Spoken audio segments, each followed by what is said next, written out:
everyone, Ronald Rocky, live now in the concluding episode of Are You Tough Enough with Coach Arnold Aguinaldo. What's up?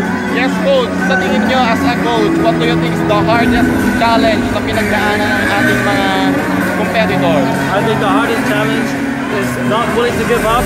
Yes. Keeping on going even when the challenge has been tough. And just sticking to it.